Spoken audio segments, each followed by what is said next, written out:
السلام عليكم ورحمة الله وبركاته. نحمده ونصلي على رسوله الكريم أما بعد فأعوذ بالله من الشيطان الرجيم. بسم الله الرحمن الرحيم. يا أيها الذين آمنوا كما كتب عليكم الصيام كما كتب على الذين من قبلكم لعلكم تتقون. আলহামদুলিল্লাহ, সমস্ত সমস্ত ভগবান সুবহান রব্বুল আলামিনের দরবারে যিনি আমাদের নতুন আন্দোলনে আসার কথা আমাদের কিছু কথা বলার স্বীকার করেছেন, সে মহান রব্বুল আলামিনের দরবারে সকল শুকরিয়া আদায় করে সকল আলহামদুলিল্লাহ। অন্তর সকল আমাদের প্রিয় নবী খয়রুন নবী, যে নবীর জন্য আমরা হালালকে হালাল হারামকে হারাম চিনতে পেরেছি, সেই নবীর জন্য ছোট্ট একটি দুরূদ পাঠ করে সকল বলে আল্লাহুম্মা সাল্লি আলাইহি আল্লাহুম্মা বারিক আলাইহি।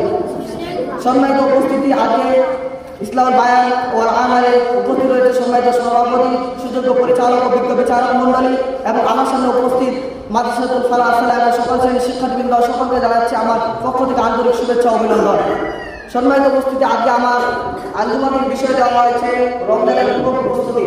আমরা ভালো বলতে সম্মানিত উপস্থিতি, আল্লাহ তাআলা কোরআন কারিমে সূরা বাকারার 86 আয়াতের মধ্যে বলে দিয়েছেন, ইয়া আইয়ুহাল্লাযীনা আমানু কামা কুতিবা আলাইকুমুস সিয়াম কামা কুতিবা আলাল লাযীনা মিন ক্বাবলিকুম লাআল্লাকুম তাত্তাকুন। হে ঈমানদারগণ, তোমাদের উপর সিয়াম ফরজ করা হয়েছে যেগুলো নামে ফরজ করা হয়েছিল তোমাদের পূর্বপুরুষদের উপর। সেজন্য আমাদেরকে আল্লাহ তাআলা যে আমাদের 5টি রুকুন রয়েছে ইসলামের, সেই 5টি রুকুনের মধ্যে রমজান হচ্ছে 4 নম্বর রুকুন। এই রমজানের প্রতি আমাদের ইসলামের 4 নম্বর রুকুন, এই রুকুনটা আমাদেরকে মেনে চলতে হবে। এই সামনে আমাদের রমজান আসতেছে, অর্থাৎ আমরা রমজানে কয়টি রোজা রাখবো, কিভাবে নিয়ত করবো, অর্থাৎ আমাদেরকে আল্লাহ তাআলার কাছে আগে থেকে চাইতে হবে। অর্থাৎ আমাদেরকে আগে থেকে নিয়ত করতে হবে, আমি রমজান মাসে 30 এভাবে রোজা রাখবো। যে তুমি যে কয়টা রোজা রাখবা সেই কয়টা রোজা একমাত্র আল্লাহ তাআলার জন্য হবে, কেননা এই রোজা কবুল করে একমাত্র আল্লাহ তাআলাই দেবে। এই রোজা পুরস্কার একমাত্র আল্লাহ তাআলাই দেবে। আল্লাহ তাআলা রাসূল বলে দিয়েছেন, কুরআন এবং রোজা কিয়ামত দিন আল্লাহর সুপারিশ করবে এবং তাদের দুজনকার সুপারিশ গ্রহণ করা হবে। সেজন্য আমাদেরকে প্রস্তুতি নিতে হবে রোজার আগে।